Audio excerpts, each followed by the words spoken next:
Com tanta coisa acontecendo, sempre ouvindo novos lançamentos e conhecendo artistas novos, algumas vezes acabamos deixando algum disco foda passar batido. Mas a parte boa é que uma hora ou outra bons trabalhos são reconhecidos, mesmo que anos depois. Lembra de algum disco que não teve muita moral na época, mas que hoje é citado e referenciado como um grande álbum e até considerado um dos melhores da banda? Conta pra gente aí se lembra de algum. Aproveita e se inscreve no canal, ativa o sininho para não perder nenhum vídeo, segue a gente no Instagram, TikTok, Twitter, sempre com o @minutoindie. Mas todos os links estão na descrição.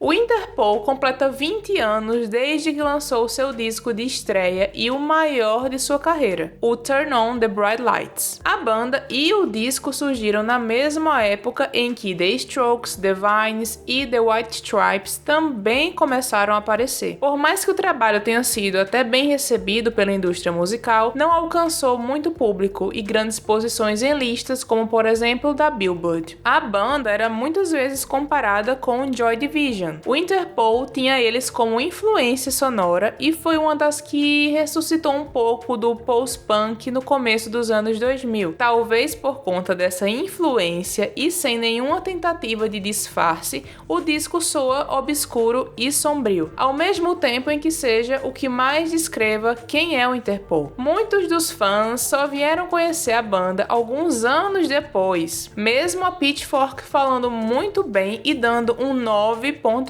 pro disco. Ele acabou passando despercebido para muita gente que era bombardeada com tantas outras coisas que surgiam no início dos anos 2000. Vendo de hoje, parece que o álbum ficou numa panelinha por alguns anos e só depois saiu dela. Talvez o porquê disso seja por questões da própria época. A internet ainda não era tão popular e acessível como hoje, e o começo da década trouxe uma explosão musical de diversos estilos e bandas que iniciavam o indie e brigavam por espaço, o que gerava um conflito para bandas como Interpol, que apareceram cantando conflitos, medos, problemas e com uma instrumentação mais consistente, além de não terem o estereótipo de boy band, digamos assim. Tempo depois, a atenção do público começou a se voltar para o disco e a inquietação / tristeza das músicas foram notadas, entendidas e aceitas pelo público, que foi crescendo e acompanhando a banda. Tanto que no show de 2019 aqui no Brasil tiveram que fazer uma alteração no setlist porque muitos fãs são apaixonados pelas músicas daquela época e foram ao show querendo ouvir aquele disco. Mesmo sendo o primeiro álbum de estúdio, ele é também o mais consolidado sonoramente, tanto que muitas outras bandas depois tiveram ele como influência.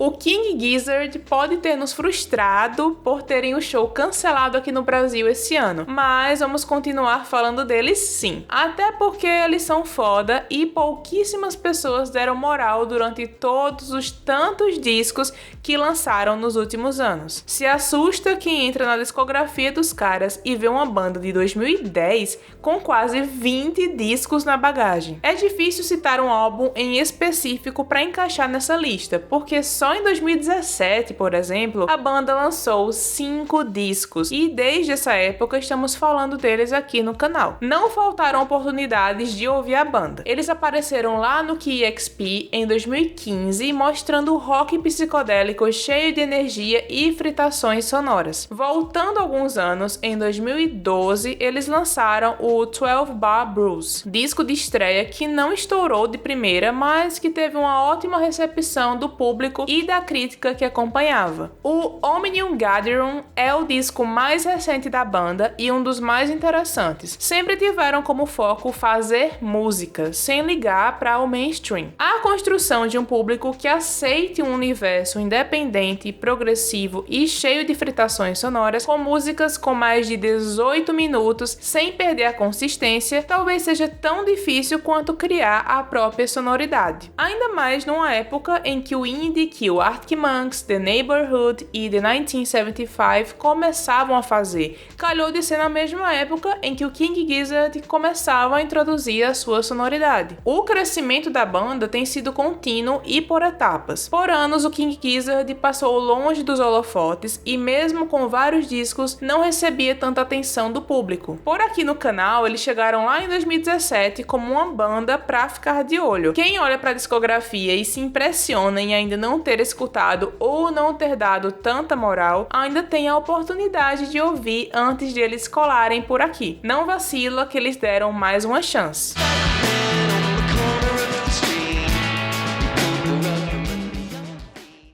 O Portamento, o segundo disco e o de maior destaque do The Drums, sofreu no começo por conta do seu disco anterior. Quando começaram a aparecer para o público com o disco homônimo de 2010, a banda foi classificada como mais uma representante da nova onda surf music, que explodia no mesmo ano. A essência da banda já existia ali, mas foram colocadas no grupinho errado. Sabe aquele impacto de esperar algo e receber uma parada diferente?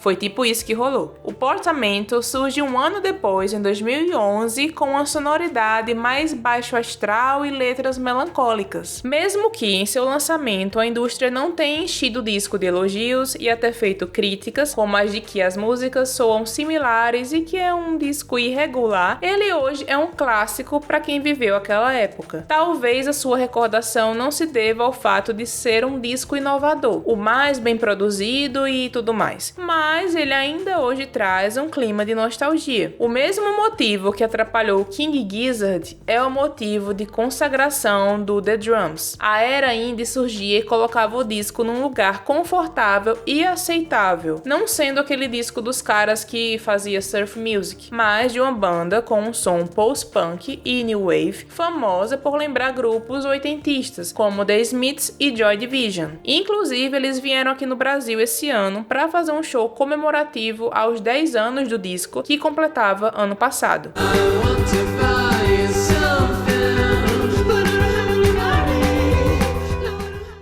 Se hoje ouvimos e gostamos de bandas como Loop de Loop, Raça, Terno Rei, Ventre e outras que integram o rock independente que partiu de São Paulo, temos muito que agradecer ao Ludovic. A banda surgiu na década de 2000 e em 2006 lançou o Idioma Morto. Na época encontraram as cenas de indie rock, emo e hardcore que se acomodavam no começo da década, e eles chegaram como uns caras que faziam músicas estranhas. O próprio nome do disco é um reflexo do sentimento da banda na época. Idioma Morto surge por sentirem que falavam um idioma sonoro que não existia ali. Muitas das bandas atuais que citamos têm esse disco e a própria banda como referência. Eu apostei tudo e eu perdi tudo.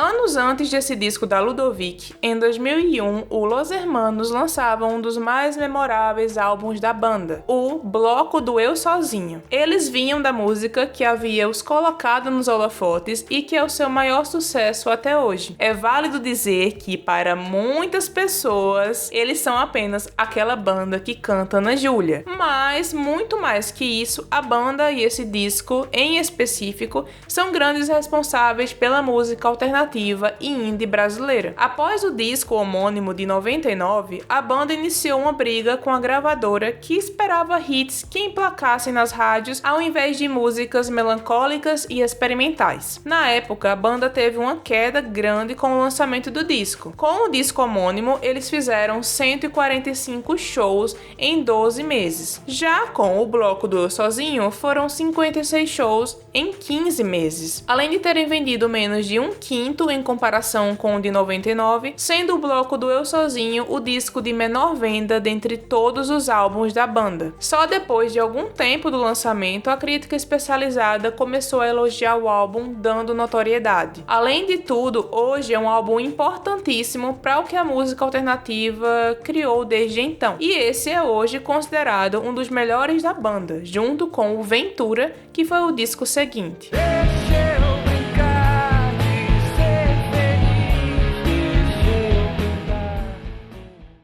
Mas com tantos lançamentos saindo hoje em dia, muitos passam despercebidos por nós. Então, qual disco você diria que não estamos dando moral agora e que será bem lembrado daqui a alguns anos? Comenta aí também que a gente quer saber. Ano passado, Índio da Cuíca lançou o disco Malandro 5 Estrelas, voltado para o samba, mas com diversos elementos experimentais. Sim, saímos de bandas indies e alternativas para um artista de samba, mas esse samba tem um quê de algo a mais. Mesclando o versátil som da cuíca com experimentações sonoras, esse disco parece ser algo que por agora ainda é meio incompreendido, como o que foi o Idioma Morto na época. Índio sempre esteve presente na música e esse disco é seu primeiro como artista solo, mesmo com uma bagagem musical enorme nas costas. O álbum passa o sentimento de que futuramente será um daqueles estudados e tido como referência para as bandas e artistas, como são todos os outros já citados nesse vídeo. A cuíca chora, samba no miúdo lá foi.